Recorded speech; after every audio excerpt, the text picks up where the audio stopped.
People to stir. Clayton, down to you. Thank you, Pete. Well, as the mainstream media obsesses over President Trump's Twitter habits in the Russia probe, our next guest points out the administration is busy with bigger things, working behind the scenes to fix American businesses. So is it working? Here to explain is CPA and small business advocate Gene Marks, who also writes for the Washington Post. Gene, nice to see you this morning. Thanks, Clayton. So you not only do you write for the Washington Post, you also run your own company, and you're out meeting with a lot of small businesses on a regular basis.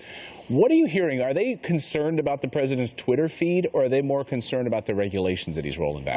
They are thrilled to see what he is doing. And, you know, I tell you, Clayton, again, my firm has about 600 small and medium-sized clients around the country. And, again, I write every day for the Washington Post, and my audience are mostly small and medium-sized business owners.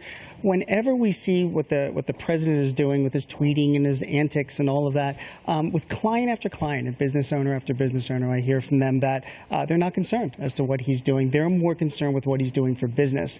He's doing a lot for business, and he's doing it very quietly while his tweets are diverting the media. In fact, you told me that you think a lot of these small business owners think that he's sort of like using a laser pointer with a cat to the media. They are. That he knows what he's doing. He's just toying with the media. They are. And you know what? They love it. They love it. And I have to say, as a business owner myself, I love it as well. I love to see what he's doing. Well, let's talk about what he's doing, some of these regulations, and let's get our hands dirty a little bit. Some of the regulation rollbacks that he's done over the past few months. January, they're cutting 2 regs for everyone created. That was his rule. Yep. February, each agency will review, recommend, and modifications to the regulations. How important is that? Well, it's enormous. And, you know, for years, you know, and again, with all the business owners that I speak to and executives, their biggest complaint was government regulations. Please get out of my way and let me run my business. So now they see this guy that's in the White House that is doing just that. I mean, for every one regulation created, he wants to say, well, we have to get rid of 2. It sends a huge message to the business community. Are there any specific regulations you can point to among small business owners where they say this one has changed things for us? There are actually many. One that really comes to mind is trade.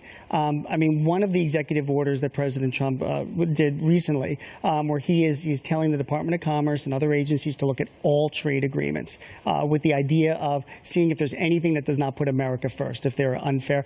McLean, I have countless business owners that have complained to me about unfair trade agreements, you know, with other countries, and that they're not able to grow and sell into other markets. And again, now when they see him actually instructing his Department of Commerce to look at anything that's unfair, it resonates very deeply. So here are some of the trade examples. These new orders examine trades of countries treating the United States by trade partners, and then Buy American, Hire American executive order. What does that one do? Well, that is actually the federal government favors companies that are not only hiring non-immigrants, and again, some of these are controversial, I will say that, but also companies that are making in this country. President Trump likes companies that are making stuff in this country and hiring Americans to make stuff, as opposed to companies that are making stuff out of this country and hiring non-Americans. So a lot of businesses are doing just that, and if they get favorable treatment by the American government to do business with them, they're all in favor of doing that. One of the things I'm really excited about from this administration is this apprenticeship program. Because if you read your paper, you read the Wall Street Journal, you read others, you know that there are companies that are ready to hire right now. They want to hire because people are demanding their products and services, and yet they're having a hard time finding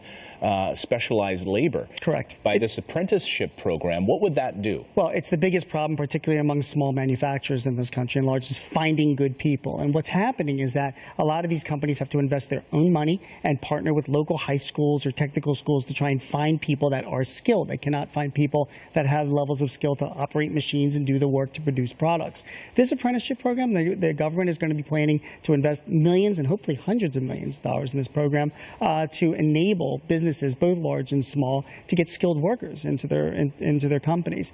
You know, the point of all of this, Clayton, is that as I'm writing every day for the Washington Post, we're reading about all the tweets and the antics and the behavior and everything that the president is doing, and the media is focusing on all of this stuff, while behind the scenes, a lot of things are being done to ease up regulations on businesses and provide support. So all the small business owners, medium-sized companies, the executives at larger companies, thumbs up. Yeah, Gene, great to see you this morning. Great. Happy 4th of July. You too. Great message. Thanks so much. All right.